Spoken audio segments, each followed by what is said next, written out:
Hello friends, welcome in RKG biology tutorial. We are going to discuss about epithelial tissue. See, characteristic feature of epithelial tissue. Epithelial tissue also known as epidermal tissue or simply epidermis.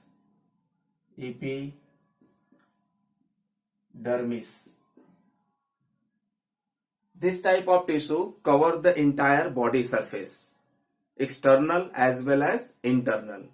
जो epithelial tissue है ये पूरे हमारे body के external surface को cover करता है, internal body surface को कवर करता है, बॉडी में जो कैविटीज है उनको इंटरनली कवर करता है। तो ऐसे टिश्यू को हम कवरिंग टिश्यू भी बोलते हैं। This is also known as the covering tissue. Clear?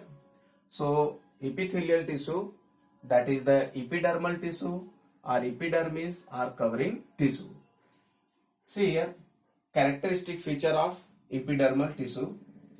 So epidermal tissue is the first evolved tissue in animals.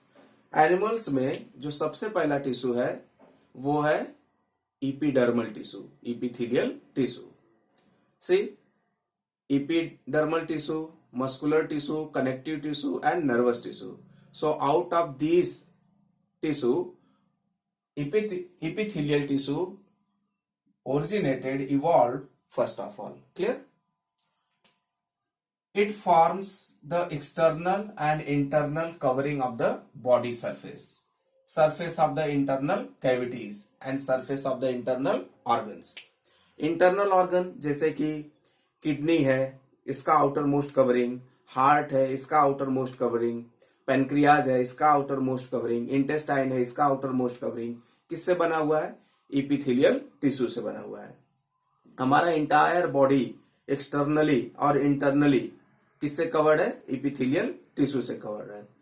Body में जितने भी कैविटीज हैं and these cavity are lined by internally epithelial tissue. जितने भी body cavities हैं ये सभी body cavities internally epithelial tissue से कवर्ड है। Clear? So they form the external and internal covering of the body surface and surface of the internal cavities and surface of the internal organs. Clear? Epithelial cells make the epithelial tissue and these cells are tightly packed.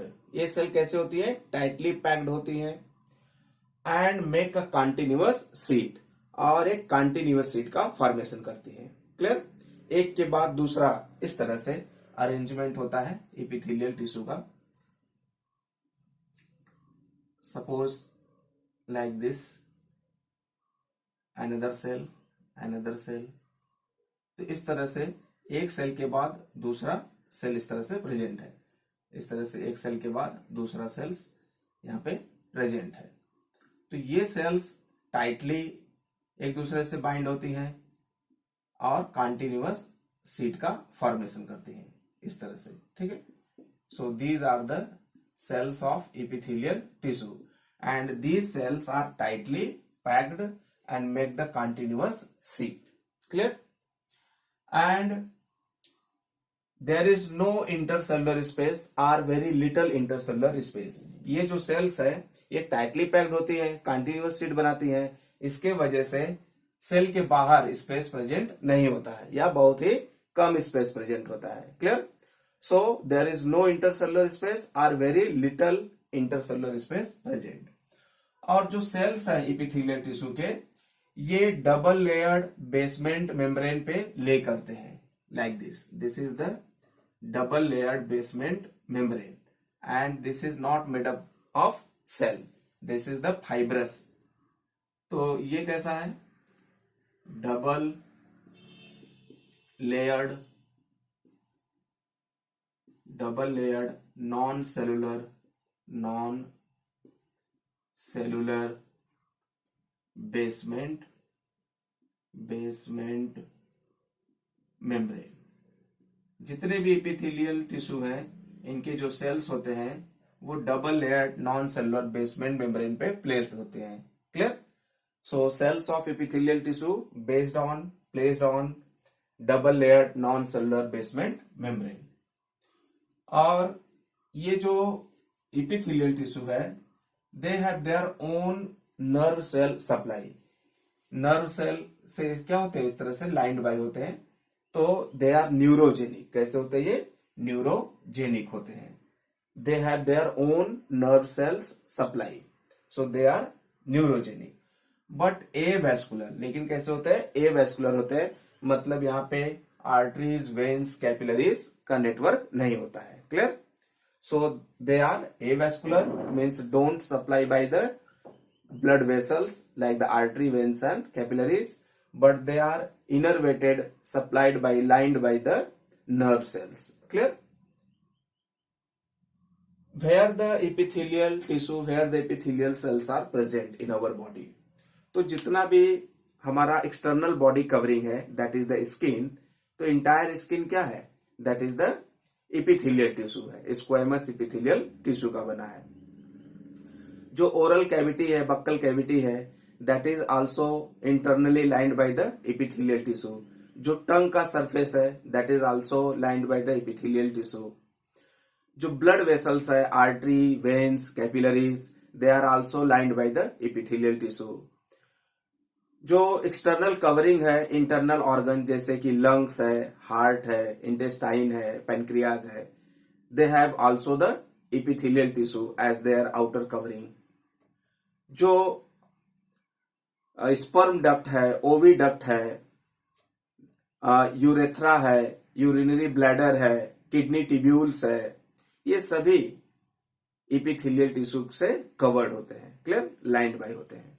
So they are present in these organs of the body. What are the function perform by the epithelial tissue? So they cover the most of the organ and body cavities of the body. ये हमारे ढेर सारे organs को, most of the organs को as a external या internally covered करते हैं. पूरे बॉडी सरफेस को कवर करते हैं. और they form a barrier to keep different body system separate. जैसे हार्ट को कवर कर लिया एपिथेलियल टिश्यू ने, और लंग्स को एपिथेलियल टिश्यू ने अलग से कवर कर लिया. सो हार्ट और लंग्स क्या हो गए? एक दूसरे से सेपरेट हो गए. तो जो एपिथेलियल टिश्यू है वो डिफरेंट ऑर्गन्स को या ऑर्गन सिस्टम को कवर करता है और एक दूसरे से सेपरेट कर देता है. Clear. Epithelial tissue covering tissue है, तो इस तरह से ये प्रोटेक्शन का वर्क करता है. It protect the internal organs. It helps in diffusion of the materials, osmosis of the substance material, their filtration, secretion, absorption, mechanical support and permeability. So all these are the functions of epithelial tissue. जो epithelial tissue है ये protection का काम करता है, diffusion osmosis का काम करता है, चीजों को फिल्टर करने के लिए, दैट मीन फिल्ट्रेशन का काम, secretion of certain substance, secretion के फंक्शन में इन्वॉल्व है, एब्जॉर्प्शन के फंक्शन में इन्वॉल्व है, मैकेनिकल सपोर्ट प्रोवाइड करता है बॉडी को, and it helps in permeability. Clear. So these are the functions of epithelial tissue. See types of epithelial tissue. Types of epithelial tissue. तो पहला type है इसमें, that is the squamous epithelial tissue. Squamous epithelial tissue. दूसरा है इसमें columnar epithelial tissue. तीसरा है cuboidal epithelial tissue. Fourth है इसमें सिलिएटेड एपिथेलियल टिश्यू. और फिफ्थ है इसमें glandular epithelial tissue. So these are the 5 different type of epithelial tissue: squamous epithelial tissue, columnar epithelial tissue, cuboidal epithelial tissue, and these columnar and cuboidal epithelium have certain cilia-like appearance, have certain thread-like, hair-like structure. So they are the ciliated epithelial tissue, and certain cuboidal columnar epithelium modified for the secretion of certain substance, and they are considered as the glandular epithelium. So these are the different type of epithelial tissue. See one thing here, अगर epithelial tissue single layered है, इस तरह से अगर single layered है, अगर single layered epithelial tissue है, suppose there is no this layer, this second layer, तो ऐसे इपिथेलियल टिश्यू को क्या बोलेंगे हम? Simple epithelial tissue. Simple epithelial tissue का मतलब है when single layer of epithelial tissue placed on the double layer non-cellular basement membrane. तो जब single layer of the cell रहेगा इपिथेलियल टिश्यू को का बेसमेंट मेम्ब्रेन पे, तो उसको बोलेंगे क्या हम? Simple epithelial tissue. तो सिंपल में मतलब क्या? Single layer of epithelial tissue lay on the basement membrane. और दूसरा है इसमें स्ट्रैटिफाइड और कंपाउंड.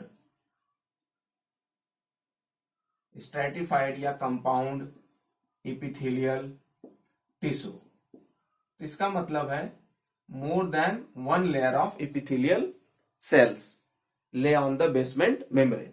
तो इसको क्या बोलने वाले हम? दैट इज द कंपाउंड और स्ट्रैटिफाइड इपिथेलियल टिश्यू. इस तरह से मोर देन वन लेयर, इसको बोलेंगे क्या हम? दैट इज द कंपाउंड और स्ट्रैटिफाइड इपिथेलियल टिश्यू. कुछ इस तरह से. Clear? So these are the, this one is the first layer, second layer, third layer. तो 3 layers of the cells placed है बेसमेंट मेम्ब्रेन पे. सो this one is the stratified और कंपाउंड इपिथेलियम. तो सिंपल इपिथेलियम का मतलब है single layer of epithelial cells lay on the basement membrane, और कंपाउंड या स्ट्रैटिफाइड इपिथेलियल टिश्यू का मतलब है more than one layer of epithelial cells lay on the basement membrane. Clear? In next lecture we will discuss detail about the squamous epithelial tissue. Link is given in the description for notes, and I request to all of you, please subscribe my channel, like, share, comment the videos.